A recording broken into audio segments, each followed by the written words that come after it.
Chers étudiants, bonjour. Comme convenu, vous allez recevoir, si les choses vont bon train, les cours de la méthode des éléments finis sous vidéo. Je dois tout de suite vous avouer que préparer un cours sous vidéo n'est pas une tâche simple, comme je le prétendais. Avec ces vidéos, je vais reprendre le cours depuis le début, car le confinement a trop duré et des révisions sont plus que nécessaires. Dans cette vidéo, je vais aborder le premier chapitre, que j'ai réparti en 7 points, peut-être pas dans l'ordre logique, mais que vous pouvez lire tout comme moi sur cette page.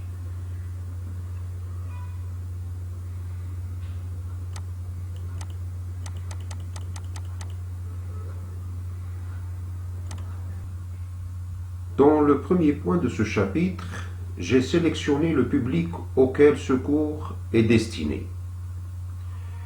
Ce cours de la méthode des éléments finis s'adresse spécialement aux étudiants inscrits en Master 1, Construction métallique et mixte, Géotechnique et Structure, dont je suis le responsable du module. Par ailleurs, ce même contenu peut être suivi par les étudiants des autres masters du département, si leurs enseignants respectifs jugeront nécessaire ou si ces mêmes étudiants trouveront un quelconque intérêt. Enfin, le contenu de ce cours peut être élargi aux ingénieurs débutants de génie civil, ayant terminé leur cursus et qui souhaiteraient ou désireraient redécouvrir le fonctionnement de la méthode des éléments finis. Puisque le cours de la méthode des éléments finis sera dispensé unilatéralement et sans échange direct, ni question de votre part, vous étudiants, durant le défilement de cette vidéo, je ferai tout mon possible pour rendre le contenu de cet enseignement davantage accessible. J'aborderai ainsi chaque chapitre avec une approche pédagogique simple et à chaque étape que je jugerai nécessaire, je passerai à des applications pratiques bien choisies et dont la résolution sera effectuée pas à pas par des calculs manuels et avec toutes les explications et tous les détails nécessaires. Bien évidemment, des fiches de travaux dirigés seront envoyées après chaque cours et où les solutions des exercices sont laissées à l'initiative de chaque étudiant. Bien sûr, un travail collectif entre étudiants est autorisé, voire même encouragé, et un accompagnement de ma part ne sera pas exclu, chaque fois qu'un besoin est exprimé.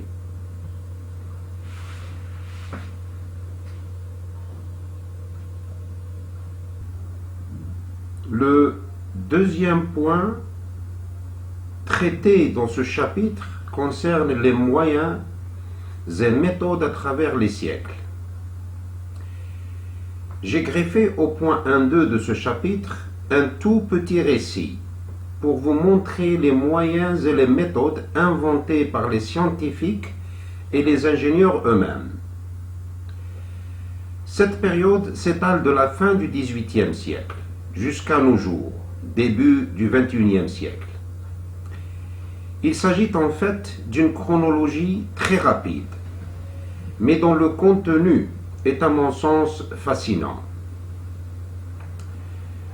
Bref, tout cela pour vous montrer d'une part l'histoire de l'évolution des sciences de l'ingénieur depuis la fin du XVIIIe siècle et d'autre part la plaque de la mécanique du solide et de la méthode des éléments finis comme méthode et des ordinateurs et laboratoires d'essai comme moyen dans le métier de l'ingénieur de génie civil, aujourd'hui et dans les décennies à venir.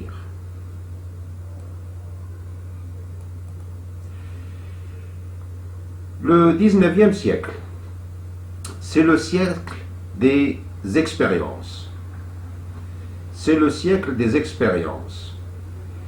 Les savants de ce siècle réalisaient des essais avec des moyens simplistes. Ils utilisaient des fils élastiques, des ressorts, de la poudre et même de la mousse de savon pour observer les quelques phénomènes possibles et comprendre le comportement du solide avec des géométries très simples. Il y avait aussi un tout petit début pour les solutions mathématiques par les équations aux dérivées partielles.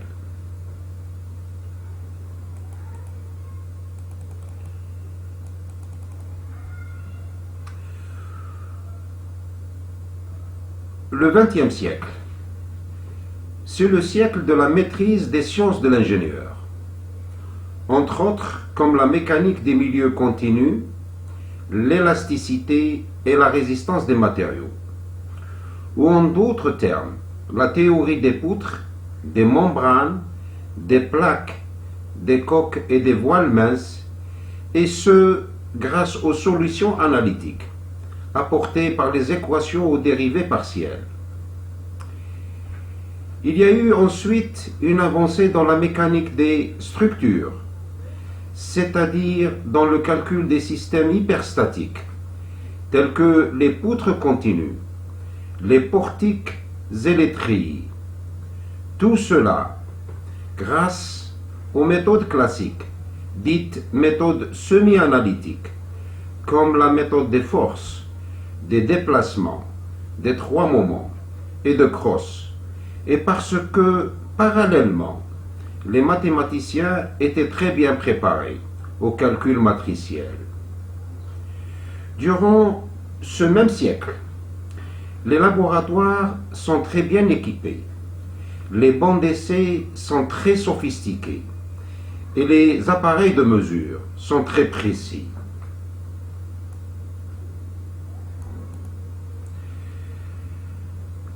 Au XXe siècle aussi, il y a eu l'avènement des ordinateurs, la construction desquels a rendu la quantité et la vitesse de calcul le dernier souci de l'ingénieur de génie civil, et ce grâce à la robustesse des algorithmes et à la fiabilité des logiciels de recherche et ou des codes de calcul. À vrai dire, depuis ce siècle, l'ingénieur de génie civil dispose de logiciels de calcul très performants et très fiables, et d'ordinateurs ou de microportables dotés d'une capacité de traitement des données dans des délais qui sont très raisonnables.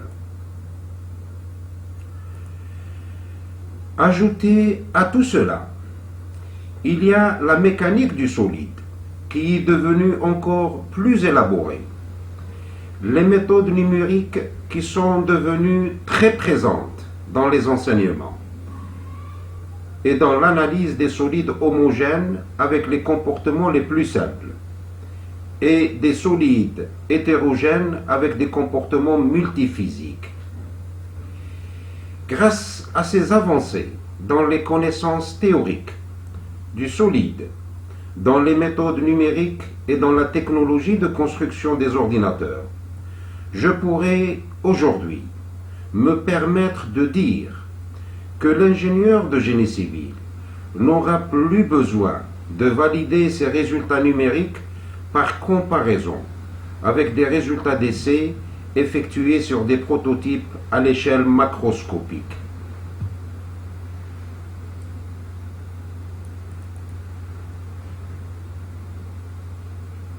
Le XXIe siècle, c'est le siècle de l'intelligence artificielle. Les scientifiques plongeront de nouveau dans leur univers, à la recherche de la connaissance du comportement de l'infiniment petit, dans le domaine de la mécanique du solide. De leur côté, les ingénieurs développeront davantage des algorithmes encore plus robustes et construiront des superordinateurs, voire des réseaux d'ordinateurs, avec des performances très élevées et des vitesses de calcul et d'échange de données exceptionnelles. C'est le siècle de nouveaux algorithmes pour l'exploitation du comportement du solide à l'échelle microscopique. Certes, ces objectifs ne seront pas atteints dans les mois qui suivront, mais soyez sûrs, si mes prévisions sont bonnes, ils verront le jour dans quelques décennies.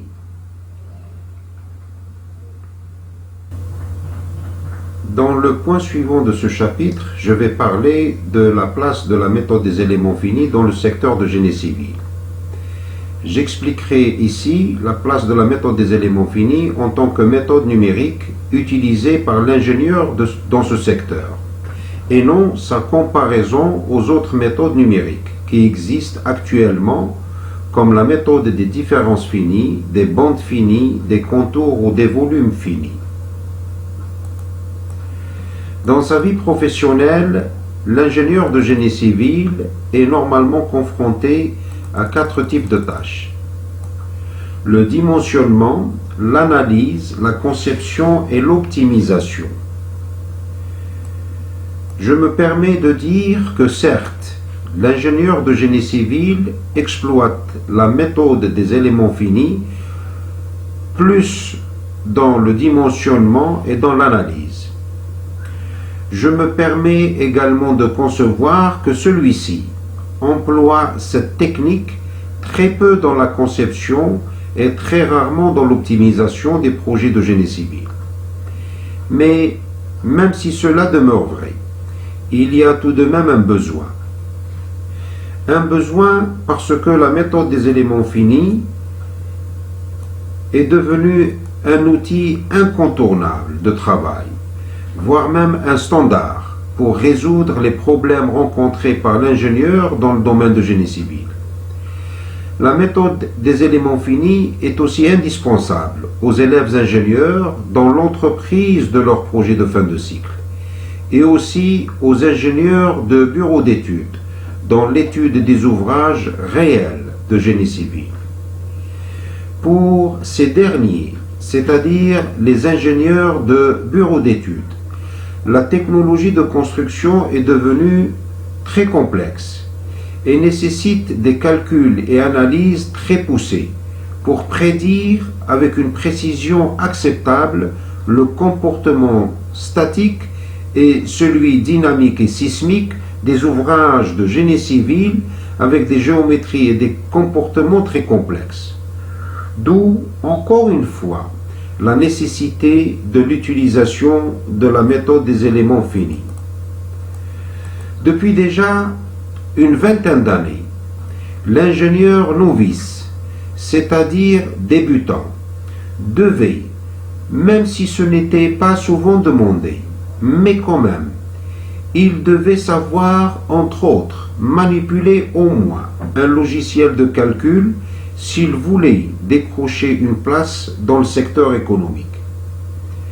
Ce même ingénieur débutant, sortant des établissements universitaires ou des écoles d'ingénieurs, doit encore plus aujourd'hui savoir manipuler le maximum de logiciels disponibles dans le marché du travail, et avec professionnalisme, car il y a de la concurrence et le recrutement devient de plus en plus difficile.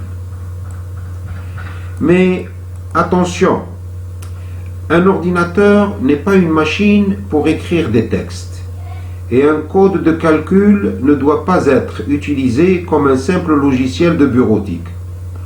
Au contraire, l'ingénieur doit épargner le maximum de son temps à l'analyse et à l'interprétation de ses résultats. Attention encore une fois, l'utilisation des logiciels de calcul peut être très délicate, car les erreurs dans la modélisation et dans l'interprétation des résultats sont courantes et peuvent avoir des conséquences graves dans la prédiction du comportement des ouvrages de génie civil. Il y a besoin pour l'ingénieur de génie civil d'utiliser la méthode des éléments finis parce qu'il y a également insuffisance. Ou, disons-le clairement, que tout cela est dû aux solutions analytiques qui ne répondent plus aux besoins de l'ingénierie, même à l'échelle de l'élément structural, doté d'une géométrie simple, mais avec un comportement complexe.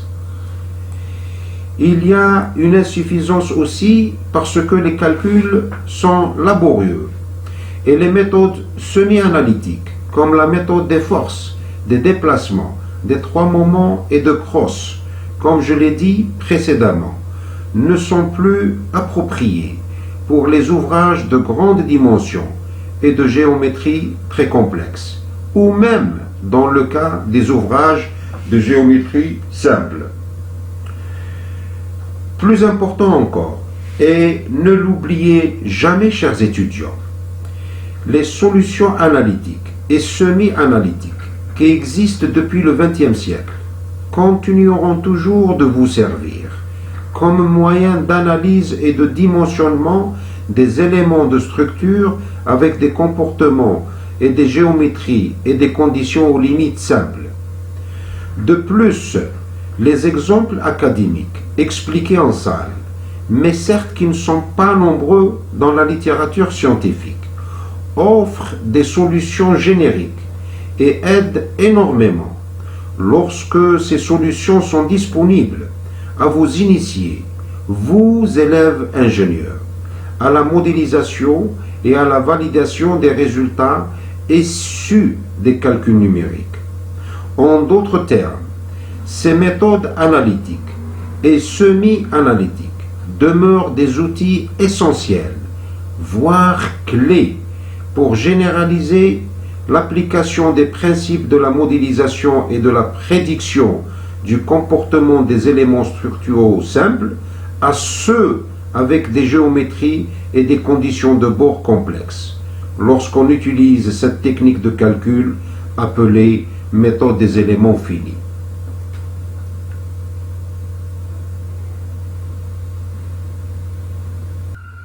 Le point 1.4 concerne les domaines d'application de la méthode des éléments finis dans le secteur de génie civil.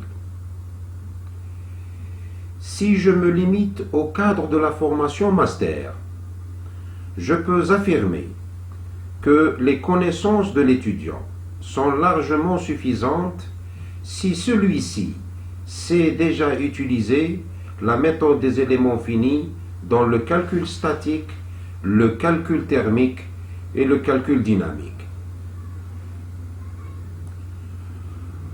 En dehors de ce cycle, et s'il s'agit d'une préparation de doctorat, et si pour le doctorant, la méthode des éléments finis est son outil de travail, partiellement ou totalement, pour faire aboutir sa recherche, celui-ci est supposé progresser davantage dans l'utilisation de la méthode des éléments finis et aborder les calculs de la non-linéarité élastique, l'élastoplasticité, la non-linéarité géométrique et la non-linéarité mécanique.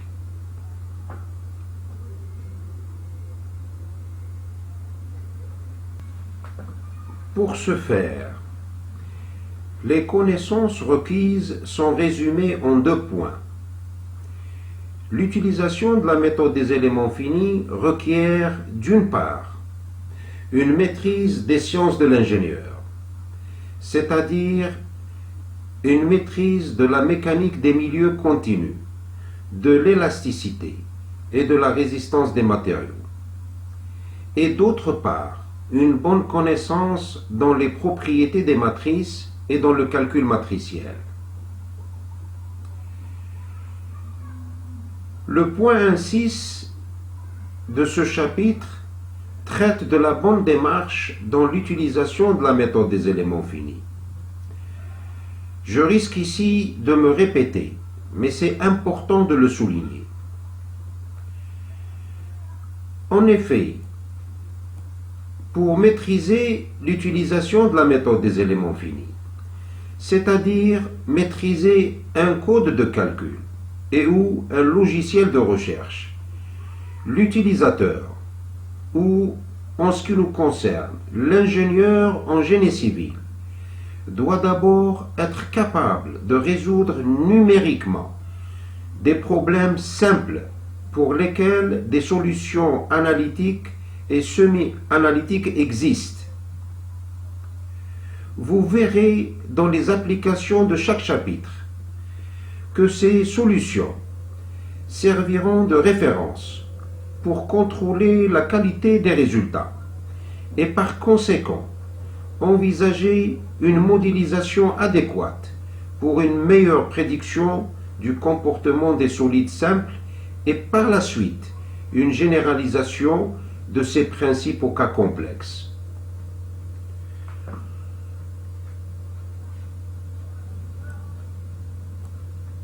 Tout compte fait, il faut retenir, chers étudiants, que la méthode des éléments finis offre des solutions précises pour des cas simples de la mécanique du solide, mais des solutions approchées avec des résultats et une précision suffisamment acceptables d'un point de vue pratique pour des éléments de structure et des ouvrages de génie civil assez complexes.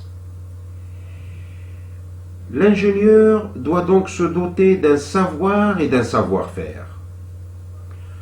Autrement dit, il doit surtout continuer son attachement à la mécanique du solide, source du savoir nécessaire, et à une pratique continue avec les techniques numériques, notamment la méthode des éléments finis.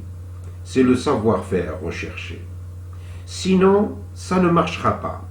Ou plutôt, je dirais, ça ne marchera jamais.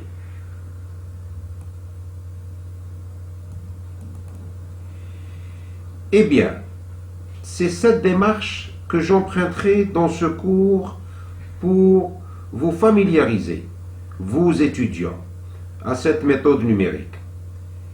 Évidemment, j'aborderai ce cours d'une manière graduelle et accompagnerai chaque cours de quelques rappels théoriques et pratiques nécessaires.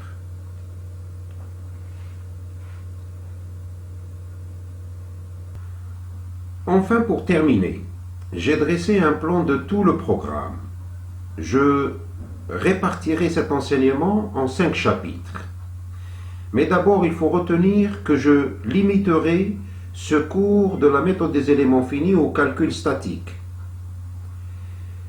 Dans le premier chapitre, c'est-à-dire ce chapitre, avec son intitulé « Introduction générale », je vous ai montré la place de la méthode des éléments finis, aujourd'hui et dans le futur, et l'intérêt de s'imprégner davantage de la mécanique du solide pour une bonne assimilation de la modélisation et de la simulation du comportement des ouvrages dans le secteur de génie civil. Le chapitre suivant, c'est-à-dire le chapitre 2, est dédié à la philosophie de la méthode des éléments finis. J'aborderai dans ce chapitre les principes de la méthode des éléments finis, les types d'éléments finis utilisés pour simuler le comportement des éléments structuraux dans les ouvrages de génie civil et pour prédire leur déplacement, leurs contraintes et leurs déformations, et aussi pour prédire les efforts résultants développés, à savoir les efforts normaux, les efforts tranchants, les moments de flexion et les moments de torsion.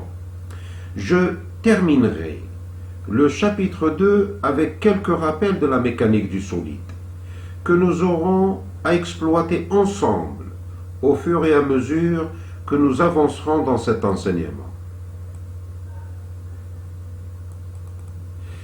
Dans les chapitres qui suivront, c'est-à-dire les chapitres 3, 4 et 5, je détaillerai chaque type d'élément fini, linéique et ou surfacique, et son utilisation dans le calcul statique des structures associées. Je commencerai avec l'élément fini bar et les structures en treillis. Ensuite, l'élément fini poutre et le calcul statique des poutres continues et des portiques. Et enfin, l'élément fini plan et le calcul statique des problèmes d'élasticité plane.